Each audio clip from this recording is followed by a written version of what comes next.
নমস্কার, কেমন আছো সবাই? নিশ্চয়ই ভালো আছো। আমিও তোমাদের সাথেই ভালো আছি।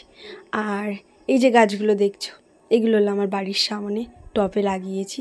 মানে বেশি দামি টামি না, মানে জাস্ট লাগিয়েছি এরকমভাবে।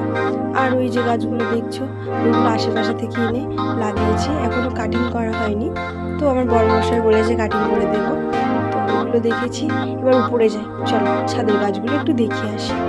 আর কি বলতো, নতুন নতুন ভিডিও করছি, হয়তো লাগবে, তোমরা একটু পাশে থেকো, তাহলে ভিডিওটা করার সাহস পাবে।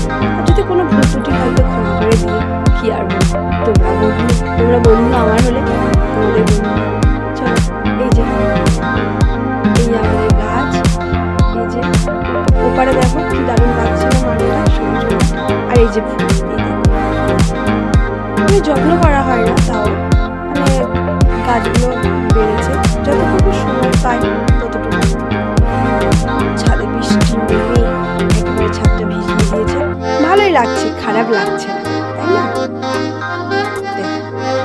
তো চলো এবার একটু গাছ দেখা, মানে দামি গাছ, মানে খুব ইম্পর্টেন্ট গাছ, কিন্তু কোনো যত্নও হয়নি, কোনো খাটনিও লাগে, কিন্তু এত সুন্দরই হয়েছে।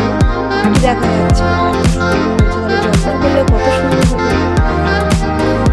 এই গাছটা তো পুরো মরেই গেছিল, এই বর্ষার জল পেয়ে কত সুন্দর ভাবে।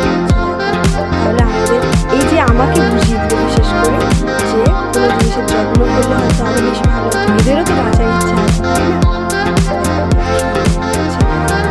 যতটুকু পারি তুলে বসিয়েছিলাম।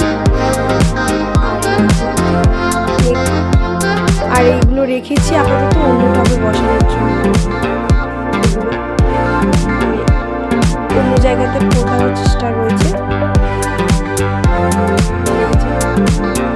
এদিকে একটা আছে, নষ্ট হয়ে যাচ্ছে, ছাদটাও খারাপ হয়ে যাচ্ছে, ছাদটার দিকেও দেখতে হবে, ভালো ট্রে আনতে বলবো।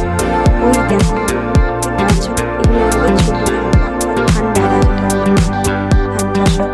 সব থেকে ইন্টারেস্টিং জিনিস হলো আমার ছাদে এই যে আমড়া গাছটা, এই আমড়া গাছে প্রচুর আমড়া হয় জানো। আর এই যে হাত বাড়ালেই আমড়া পাওয়া যায়, এই সব উকি মেরে মেরে বেড়াচ্ছে, আর এই জল ঝরছে, কত সুন্দর না দেখতে আমড়াগুলো, খুবই সুন্দর দেখতে। তো এই হলো আমার একটা ছোট ব্লগ, আশা করি তোমাদের ভালো লাগবে। আর এই যে এইটা, হ্যাঁ এর কথা বলা হয়নি, এই যে ছোট্ট মশাইটা, এ তো বাড়তেই চায় না। আর আমার বাড়ির চারিপাশে এই সবুজ গাছপালা। তো আমার এই ছোট্ট ব্লগটা যদি তোমাদের ভালো লাগে, পাশে থেকো, ভালো লেগে লাইক করো। তোমরা সবাই ভালো থেকো, সুস্থ থেকো এবং আমার পাশে থেকো।